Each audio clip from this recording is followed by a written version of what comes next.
2021년 5월 23일 성령 강림절 주말씀 주일 예배를 시작하도록 하겠습니다. 평화의 기도. 주님, 나를 평화의 도구로 삼아 주십시오. 미움이 있는 곳에 사랑을, 상처가 있는 곳에 용서를, 불화가 있는 곳에 일치를, 의심이 있는 곳에 믿음을, 오류가 있는 곳에 진리를, 절망이 있는 곳에 희망을, 슬픔이 있는 곳에 기쁨을, 어둠이 있는 곳에 광명을 심게 하소서. 오 거룩한 주님, 위로를 구하기보다는 위로하게 하시고, 이해를 구하기보다는 이해하게 하시고, 사랑을 구하기보다는 사랑하게 하소서. 우리는 줌으로써 얻고, 용서함으로써 용서받고, 죽음으로써 영생에 이르기 때문입니다. 아멘.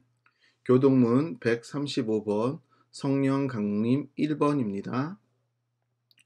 그의 위에 여호와의 영 곧 지혜와 총명의 영이요 모략과 재능의 영이요 지식과 여호와를 경외하는 영이 강림하시리니 오직 하나님이 성령으로 이것을 우리에게 보이셨으니 성령은 모든 것 곧 하나님의 깊은 것까지도 통달하시느니라.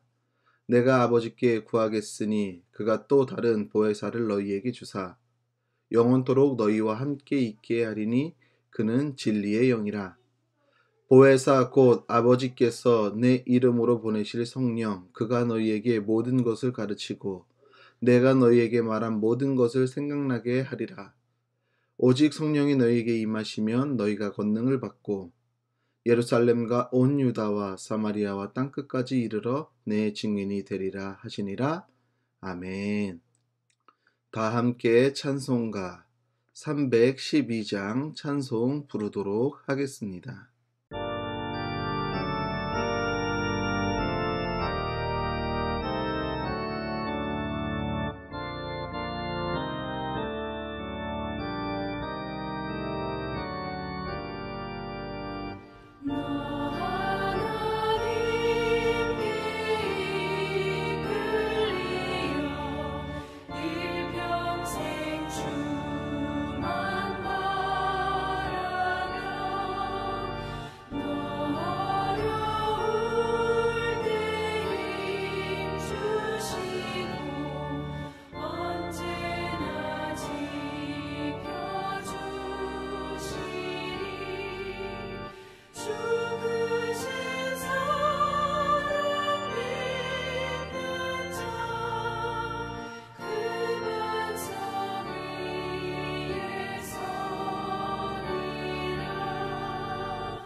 참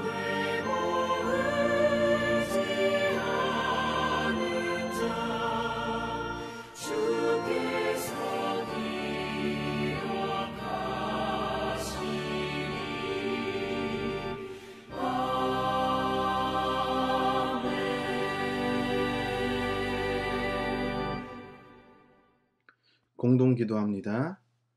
하나님, 오늘은 교회력으로 성령 강림절입니다. 예수님께서 말씀하신 것과 같이 모든 백성에게 보혜사 성령을 보내신 그날입니다. 예수님이 성령으로 우리와 함께 하지 않았다면 우리의 인생이, 우리의 삶이 어떨지 생각해 봅니다. 예수님을 잃고 고통에 잠겨 있던 예수님의 제자들이, 그리고 주님을 사모하는 모든 이들이 성령 임재를 통해 온전히 주님을 바라보며 삶을 살아갔듯이 오늘을 살아가는 우리에게도 성령의 임재를 통해 성령 충만함을 받아 주님 앞에서 거룩하고 바른 믿음으로 살아가는 성도들의 삶이 되도록 주님 우리와 함께 하옵소서. 하나님, 오늘도 주님의 교회의 공교회성이 회복되길 원합니다. 세상이 원하는 교회의 모습은 무엇보다도 세상에서 거룩하며 이웃과 타자를 배려하고 섬기는 교회의 모습을 바라고 있는데, 코로나19라는 시간을 지내면서 교회의 거룩성과 배려와 섬김은 온데간데 없고 자기만 아는 이기적인 집단으로 전락하고 더 이상 거룩과 배려, 섬김, 사랑이라는 생각이 들지 않는 종교 단체가 되어버린 것이 지금 한국 교회의 모습이 아닌지 성찰하게 하옵소서.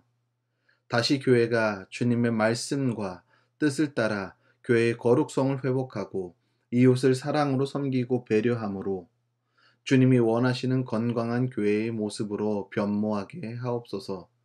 하나님, 세계 여러 곳에서 민족과 민족이, 나라와 나라의 싸움이 멈추지 않고 계속 발생하고 있습니다. 미얀마의 사태는 이제는 내전으로 진행될 듯 보입니다. 미얀마 땅에 긍휼을 허락하시며 그곳에 주님의 평화의 깃발이 세워지게 하옵소서. 또한 이스라엘과 팔레스타인의 싸움을 멈추게 하옵소서. 이스라엘의 무차별적이고 폭력적인 공격이 팔레스타인의 아이와 여자 그리고 노인에 이르기까지 많은 시민들을 죽음으로 몰아가고 있습니다. 종교의 이름으로 무차별적으로 범해지는 이 폭력을 멈추게 하시며 그곳에도 주님의 돌보심과 은총이 함께하게 하옵소서. 주님, 오늘도 힘들고 어려운 상황 가운데 굴복하지 않고 주님의 복음을 들고 아직도 주님을 알지 못하는 자들에게 주님의 복음의 씨앗을 심는 선교사님들의 사역 가운데 아름다운 열매를 맺는 은혜를 맛보게 하옵소서. 주님, 오늘도 주님께 예배함이 감사합니다. 그 마음을 작은 두 손에 정성을 담아 주님께 예물 드린 손길들을 기억하시고 주님이 예비한 복으로 그들의 삶에 풍성하게 축복해 주옵소서. 이 예배를 기뻐 받아 주실 주님을 바라보며 우리 주 예수 그리스도의 이름으로 기도합니다. 아멘. 주말씀 소식을 알려드립니다. 주말씀 교회 영상을 시청하는 여러분을 예수님의 이름으로 축복합니다. 코로나 방역 지침에 우리 교회의 경우 20명까지는 현장 예배가 가능합니다. 정부의 코로나 방역 지침에 따라 가급적 지인 및 가족 모임은 자제해 주시길 바랍니다. 주말씀 교회 설교 영상은 유튜브 동탄 주말씀 TV를 검색하시면 시청할 수 있습니다. 교회와 나라를 위해 기도에 힘쓰는 성도님들 되길 바랍니다. 하나님의 말씀 보도록 하겠습니다. 출애굽기 2장 1절로 10절까지 있는 말씀입니다. 레위 가문의 한 남자가 레위 가문의 한 여자를 아내로 맞이하였다. 그 여자가 임신을 하여 아들을 낳았는데 그 아이가 하도 잘생겨서 남이 모르게 3달 동안이나 길렀다. 그러나 더 이상 숨길 수가 없어서 갈대 상자를 구하여다가 엽청과 송진을 바르고 아이를 거기에 담아 강가에 갈대 사이에 놓아 두었다. 그 아이의 누이가 멀찍이 서서 아이가 어떻게 되는지를 지켜보고 있었다. 마침 바로의 딸이 목욕을 하려고 강으로 내려왔다. 시녀들이 강가를 거닐고 있을 때에 공주가 갈대 숲 속에 있는 상자를 보고 시녀 한 명을 보내서 그것을 가져오게 하였다. 여러분이 거기에 남자아이가 울고 있었다. 공주가 그 아이를 불쌍히 여기면서 말하였다. 이 아이는 틀림없이 히브리 사람의 아이로구나. 그때에 그 아이의 누이가 나서서 바로의 딸에게 말하였다. 제가 가서 히브리 여인 가운데서 아이에게 젖을 먹일 유물을 데려다 드릴까요? 바로의 딸이 대답하였다. 그래, 어서 데려오너라. 그 소녀가 가서 그의 아이의 어머니를 불러왔다. 바로의 딸이 그에게 말하였다. 이 아이를 데리고 가서 나를 대신하여 젖을 먹여다오. 그렇게 하면 내가 너에게 삭슬 주겠다. 그래서 그 여인은 그 아이를 데리고 가서 젖을 먹였다. 그 아이가 다 자란 다음에 그 여인이 그 아이를 바로의 딸에게 데려다 주니 공주는 이 아이를 양자로 삼았다. 공주는 내가 그를 물에서 건졌다 하면서 그의 이름을 모세라 지었다. 아멘.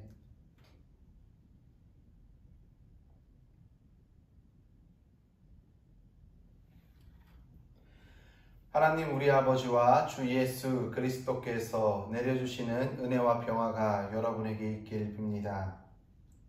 절기로 소만이라는 절기가 지났습니다. 소만은 여름에 문턱이 시작된다고 하여 이 시기가 농부들에게는 가장 바쁜 시기라고 농가 원령가에서는 말하고 있습니다. 지난주에도 제가 이야기를 했듯이 지금 거의 다 많은 논에는 모내기가 어느 정도 한참 진행 중이지요. 지난주에는 계속 비가 내렸습니다.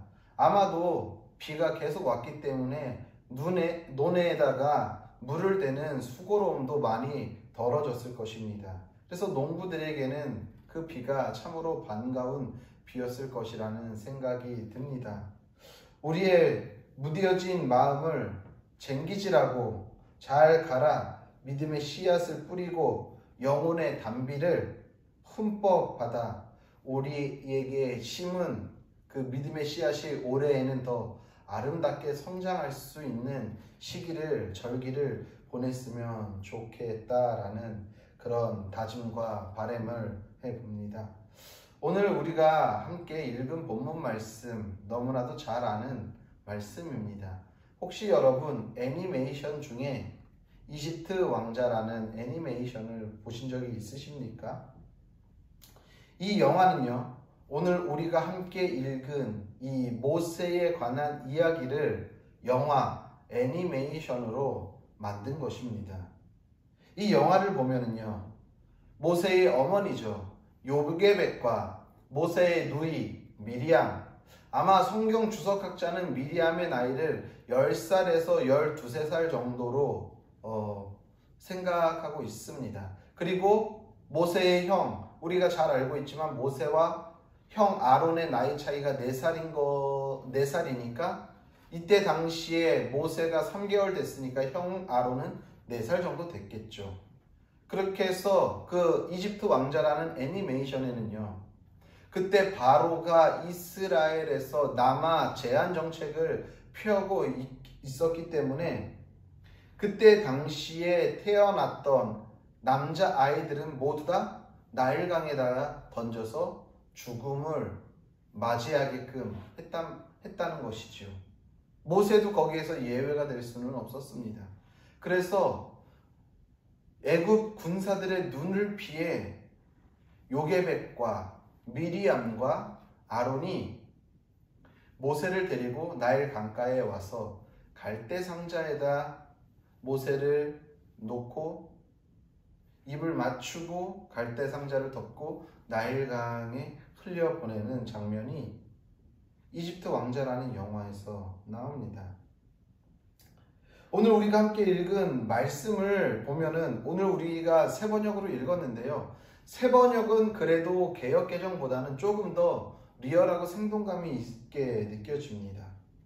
그런데 여전히 저는 이 세 번역으로 읽어도 생동감이, 리얼함이 좀 떨어진다라는 그런 생각을 하게 됩니다.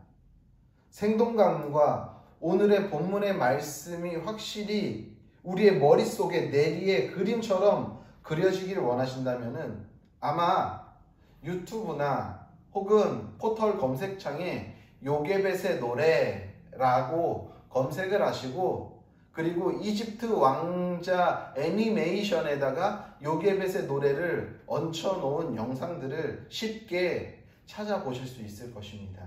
연평한 작사 작곡의 조찬미 CCM 가수가 부른 이 요게벳의 찬양과 함께 이 이집트 왕자의 이 모세를 나일강에 띄워주는 이 영상을 보면은요, 좀 더 리얼하고 생생하게 오늘의 본문의 말씀을 이해할 수 있을 것입니다. 성경을 보면은요, 그냥 요게벳이 갈대 상자에다가 모세를 놓고 띄어보내고 미리암이 그것을 지켜보고 있다가 바로의 딸이 목욕하러 나왔다가 울고 있는 모세, 갈대 상자 안에서 울고 있는 모세를 건져내서 양자로 삼는 아주 단순한 내용이 적혀져 있지요. 그런데 이것을 애니메이션인 영화로 보면은요, 못 보신 분이 있어서 간략하게 설명을 해드리면은 이래요. 요게벳이 사랑하는 아들 모세를 입을 맞추고 눈을 한참 맞춘 다음에 갈대 상자를 덮고 나일강에다 띄웁니다. 모세의 누이 미리암은 그 갈대 상자가 잘 흘러가는지 계속 쫓아가면서 보는 거예요. 그런데 그 갈대 상자가 나일강을 걷으면서 심하게 요동치는 물들도 만나고요. 그리고 악어나 하마가 그것이 음식인 줄 알고 먹으려고 그 갈대 상자를 공격하기도 합니다. 때로는 나일강에서 낚시질을 하고 있는 어부의 그물에 걸렸다가 빠지기도 하고요. 그리고 무역을 하려고 왕래하는 많은 배들에 의해 갈대 상자가 이리 휩쓸리고 저리 휩쓸리죠. 그러다가 결국에 도착한 것이 바로의 딸인 공주가 목욕하고 있는 그 장소까지 흘러 들어가는 것이지요. 우리는 그냥 단순히 갈대 상자가 나일강을 흘러가가지고 바로의 딸 손에 들어가서 모세가 구원을 얻었구나, 살았구나 라고 생각하지만, 영화는 이것을 좀 더 리얼하게 말하면서 그 나일강에서 바로의 딸 손까지, 바로의 딸을 만나는 그 과정까지의 그 기간이, 그 시간이 결코 만만한 여정이 아니었다라는 것을 이야기하고 있다는 것입니다. 그렇게 험난한 시간과 과정을 지나 바로의 딸이 목욕하는 곳에 당도한다라는 것이지요. 그곳에 갈대 상자가 닿고 그것을 발견한 바로의 딸이 그 안에 있는 모세를 데리고 가는 것입니다. 어떻게 성경보다는 조금 더 영화가 생동감 있고 리얼하지 않습니까? 그러면서 저는 그런 생각을 했습니다. 오늘 본문의 말씀을 보면서 모세의 구원 과정에 대해서 좀 생각을 해보았습니다. 우리는 단순히 그냥 모세가 바로의 딸의 건짐을 받아서 물에서 건졌다라는 의미를, 내가 너를 건지었다라는 의미의 그냥 모세라고 우리는 그렇게 이야기하고 있지만, 과연 모세가 구원받는 이 과정이 우리가 그냥 생각하는 것처럼 쉽게 그렇게 구원을 받았을까요? 지난주에 저희 교회에서 독서 모임을 가졌습니다. 2주에 한 번씩 갔다 보니까 저희 교회에는 2달에 한 번씩 저희 교회에서 모임을 하지요. 그래서 지난주가 이제 저희 교회에서 모임을 하는데 어느 한 목사님이 그런 이야기를 하셨어요. 많은 성도들이 있는데 어떤 분은 구원에 대해서 너무나도 쉽게 생각하는 것에 대해서 너무나도 안타깝다라는 이야기를 하면서 이런 말씀을 하셨습니다. 평생을 하나님을 떠나서 살아가면서 죽음 앞에 섰을 때에 목사님을 부른다라는 거죠. 내가 이제 죽음 앞에 있으니까 그것도 이제 본인이 부르는 게 아니라 본인은 부를 수 있는 그런 지금 정신적인 상태나 몸의 상태는 아니니까. 뭐 아내가 아니면은 남편이 아니면은 자녀가 불렀을 거예요. 그러면서 이제 하나님 앞에 가려고 하는데 세례를 베풀어 주시고 좀 기도를 해주세요. 그 말은 무엇이죠? 죽음 앞에서까지 평생 세상의 방법대로 살다가 이제 죽음 앞에서 그래도 구원을 받겠다고 목사를 불러가지고 세례를 받고 영접 기도를 하겠다라는 것입니다. 그러면서 이 목사님이 그런 이야기를 했어요. 여태까지 우리가 너무나도 구원에 대해서 쉽게 이야기했기 때문에 성도들도 그렇게 생각하고 있었던 것 같다.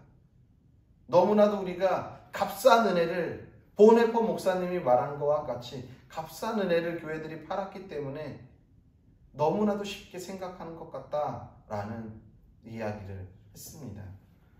오늘 우리가 함께 모세의 구원에 대해서 이야기하는데 모세의 구원이 그냥 그렇게 간단한 구원이었을까라고 생각해 봤을 때 이 구원 과정이 그렇게 쉬운 구원 과정이 아니었다라는 생각을 하게 되었습니다. 오늘 우리가 함께 읽은 본문의 말씀을 보면은요, 갈대 상자가 등장하는데 이 상자라는 단어는요, 히브리어로 테바라는 단어로 사용됩니다. 이 단어는요, 딱 28번 성경에서 사용됩니다. 28번 사용이 되는데 이 테바라는 단어가 26번은 어디서 사용되냐 하면은 창세기 6장에서 10장 이하, 즉 노아가 홍수를 대비해서 만든 이 방주라는 단어가 테바라는 단어예요. 영어로는 아크라고 이야기를 하죠. 이 단어가 테바입니다.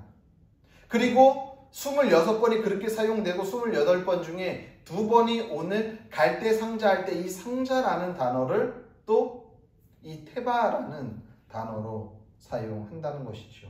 여러분, 노아의 방주 우리 잘 알고 있을 것입니다. 하나님의 뜻을 따라서 방주를 제작할 때에 과정을 잘 보시면은 이 방주라는 큰 배의 특징이 우리가 아는 배랑은 좀 달라요. 구조가. 어떻게 다른 줄 아십니까? 기본적으로요, 배는 우리가 자동차를 운전할 때 핸들이 있어서 핸들이 트는 방향으로 자동차가 방향을 바꿔서 갑니다. 그래서 우리가 가려고 하는 목적지를 이 핸들로 방향을 맞춰가면서 자동차를 운전해서 가는 것이죠. 배도 마찬가지입니다. 배도 방향을 전환하는 것이 키라는 것이 있어요. 이 키가 있어야지 그 바닷길에서 길을 잃지 않고 항해를 할 수 있는 것입니다. 그런데요, 방주는요, 키가 없어요. 무슨 말이냐 하면은요, 전적으로 하나님께서 방주의 방향과 길을 인도해 주지 않으면은요, 엉뚱한 곳으로 갈 수 있다라는 거예요. 다른 배와 다르게 방주는요, 키가 없습니다. 또 어떻게 됐냐 하면은요, 방주는요, 밀폐되어 있어요. 방주는요, 우리가 배에 올라가서 갑판이라는 게 있잖아요, 배는. 그런데요, 방주는 갑판이 없습니다. 유일하게 나 있는 것은요, 위에서 한 뼘이 떨어져 있는, 약 방주의 크기를 말하면은 길이가 133m 정도 된다고 하고요. 폭이 약 22.5m 정도 된다고 합니다. 그때 이제는 하나님께서 모세에게 주신 그 이야기대로라면, 그리고 높이가 약 13.5m 정도 돼요.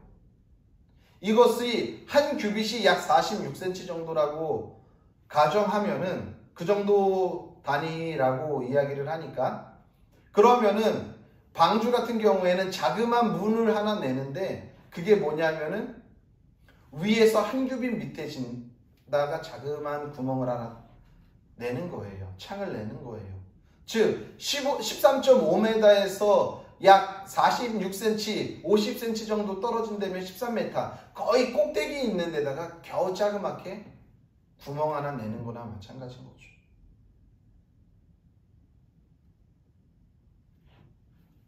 다 밀폐되어 있는 공간이에요. 다른 배들과는 달라요. 지금 어디로 가는지 방향을 구별할 수도 없고요.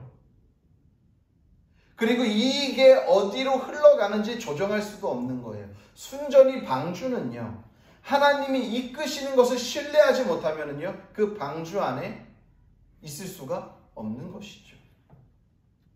그런데 이 모세가 누워있는 갈대상자도 마찬가지라는 거예요. 제가 앞에서도 이야기했습니다. 이집트 왕자 이야기를 하면서 그 이야기를 했죠. 애니메이션 이야기를 하면서 악어가 갈대상자를 물으려고 해요. 그럴 때 우리가 보이면은 방향을 바꿔서 악어와 반대 방향으로 방향을 틀어야죠. 큰 배가 오면은 그 배와 부닥치지 않으려고 방향을 틀어야 하는 거예요. 이런 많은 변수들이 있어요. 그런데 이것은 전적으로 하나님께서 인도하시지 않으면은 그 나일 강에 띄어져 있는 이 갈대 상자는요, 아무리 역청과 나무 진을 칠해서 방수를 잘했다 하더라도 안전할 수 없는 거예요.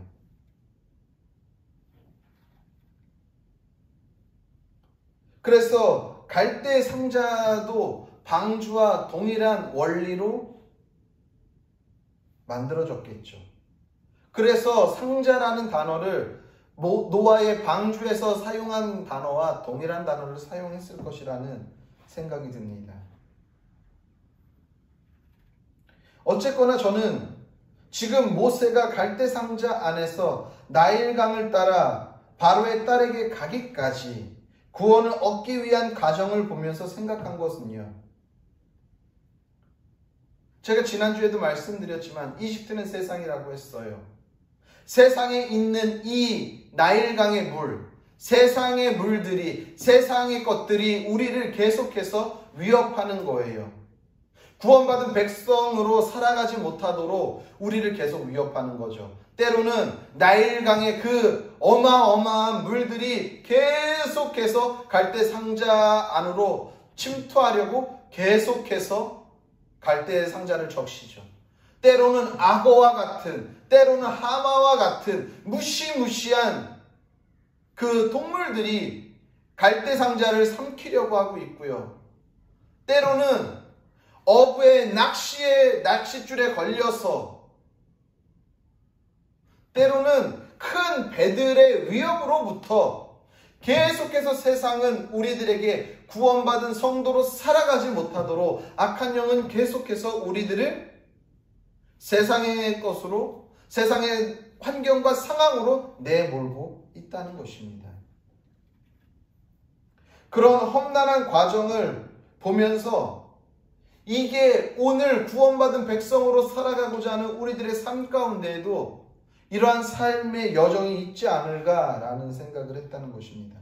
그리스도인으로서 세상에서 살아갈 때에 세상의 무리, 세상의 많은 위협들이 우리에게 닥쳐온다라는 것이죠. 우리가 아무리 나일강에 띄어져 있는 그 갈대의 상자처럼 역청과 나무진으로 방수를 잘했다 한들 계속해서 밀려들어오는 나일강의 물과 계속해서 공격해오는 많은 이 위협으로부터 안전할 수 있는 갈대 상자는 얼마나 있을까요? 그 환경 가운데서 생명을 안전하게 지키는 삶은 결코 쉽지 않다는 것입니다. 그러면서 저는 생각했어요. 이렇게 힘든 세상을 살아가는데 어떻게 하면 이런 힘든 세상 한가운데에서 모세가 경험했던 그 구원과 같이 모세처럼 구원함을 얻을 수 있을까 생각하게 되었습니다.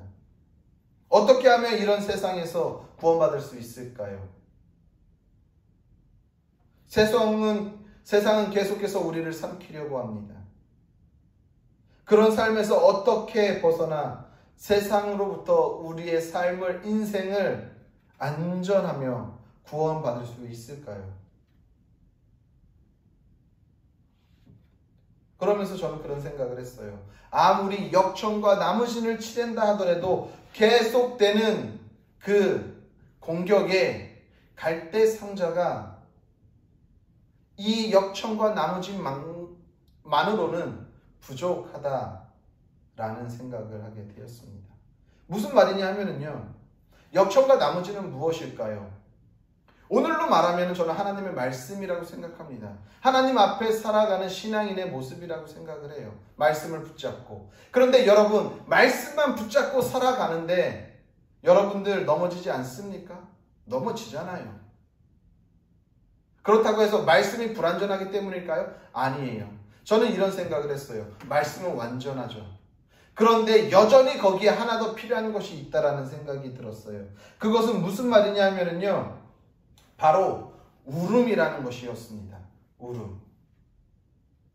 오늘 6절의 말씀을 보면은요, 여러분이 거기에 남자아이가 울고 있었다라고 이야기해요.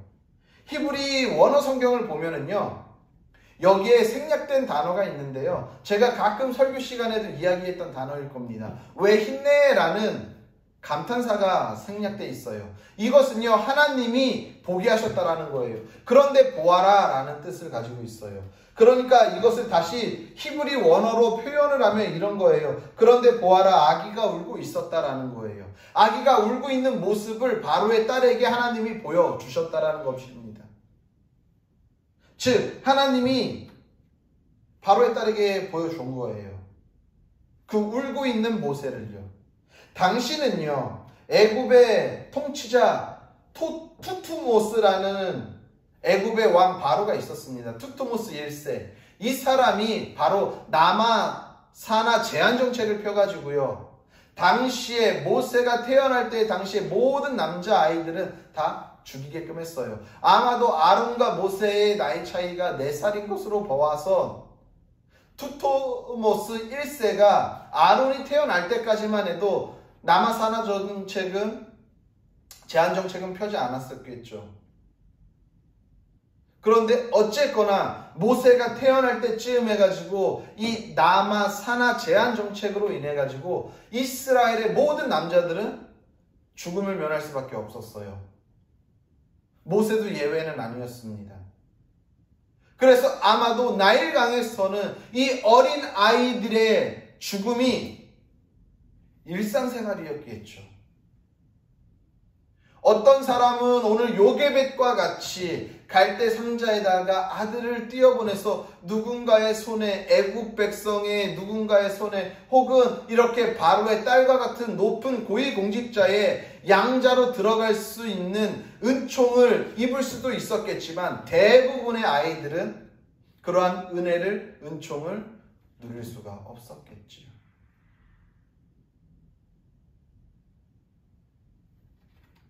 아마도 이렇게 나일강에 버려지는 방법은 여러 가지였겠지만 버려진 아이들이 많이 있었을 것입니다.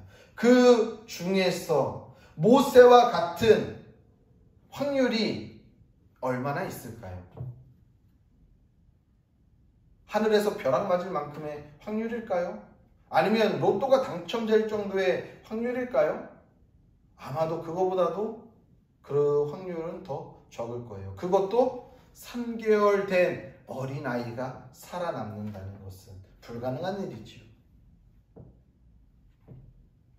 그런데 모세는 살았습니다. 근데 어떻게 살았을까요? 모세가 대단해서 살았을까요? 모세가 운이 좋게 정말 잘 살아가지고 바로의 딸이 목욕하는 곳까지 갈대 상자가 잘 흘러갔다고 생각해 봅시다. 그런데 그러한 갈대 상자가 한두 개였을까요? 그 안에 있는 아이가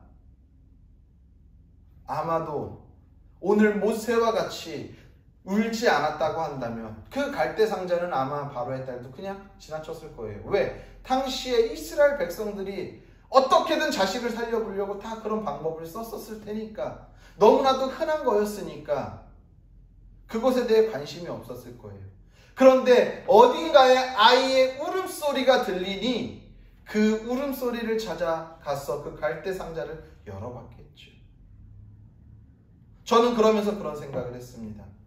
하나님의 말씀으로 살아가는 것도 중요하죠.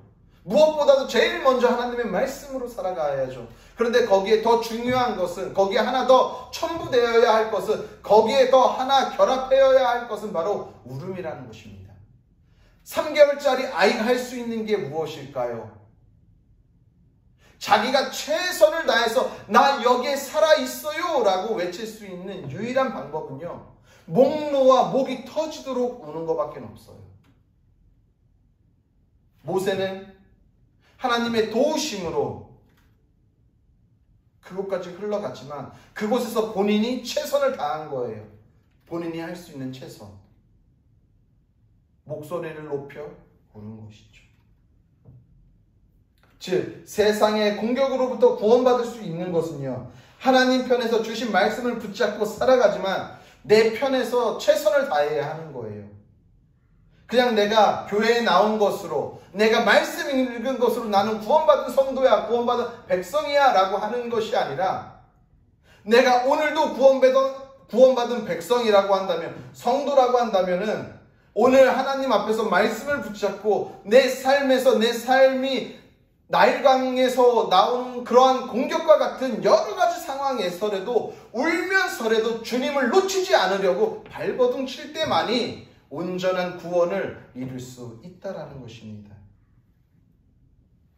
그때 물에서 건짐을 받게 되는 것입니다. 세상에서 구원받을 수 있다라는 거예요. 세상 풍파에 빠져 허우적거려 도저히 살 소망이 없을 때 하나님의 말씀을 붙잡고 살려고 몸부림칠 때, 그게 안 될 때 울면서라도 박박 기면서라도 하나님 앞에서 살아갈 때, 그렇게 하루하루를 살 때 세상 속에서 물에서 건짐 받고 구원받을 수 있다는 것입니다. 모세는 자신이 할 수 있는 최선을 다했습니다. 목이 터져라 울었어요. 그 결과 하나님은 바로의 딸을 통해 구원의 손길을 모세에게 베푸셨습니다. 우리의 삶도 이와 마찬가지라는 것입니다. 도저히 살 소망이 보이지 않는 삶이라고 포기하는 것이 아니라 목이 터져라 하나님 앞에서 울며 발버둥 치는 삶을 살아가는 거예요. 하나님은 그럴 때에 구원의 손길을 허락해 주신다라는 사실을 기억하시기를 바랍니다. 사랑하는 성도님들, 세상은 우리를 넘어지게 하려고 수단과 방법을 가리지 않습니다. 이런 세상 가운데서 그리스도인으로 믿음을 지키며 살아가는 삶도 결코 쉽지는 않습니다. 하지만 이런 삶에서 믿음을 지키며 구원받은 성도의 삶을 살 수 있습니다.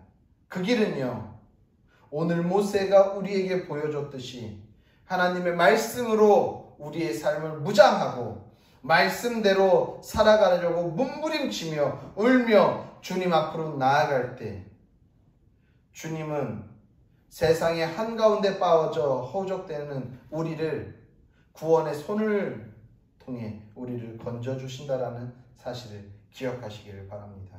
부디 우리 모두는 오늘도 우리를 세상의 물에서 건져주실 주님을 바라보고 믿고 신뢰하며 나아가는 성도님들의 삶이 되시기를 예수님의 이름으로 간절히 축복합니다.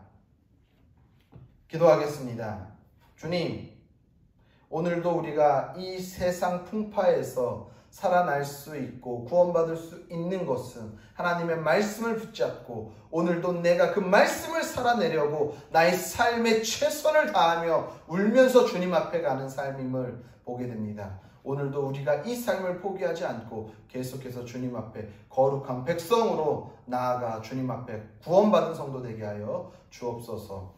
이제는 우리를 위하여서 십자가에 달려 죽으신 예수 그리스도의 은혜와 그의 아들을 십자가에 아낌없이 내어주신 하나님 아버지의 영원하신 사랑과 성령의 교통하심과 위로하심과 역사하심과 충만하심이 오늘도 하나님의 말씀을 붙잡고 우리의 삶 가운데 이 말씀을 살아가기 위해 최선을 다하며 울면서라도 주님을 쫓아가기로 결단한 성도들 머리 위에와 그들의 가정과 섬기는 교회와 나라와 민족과 더 나아가 세계 열방 가운데에 이제로부터 영원히 함께 계시기를 간절히 축원하옵나이다. 아멘.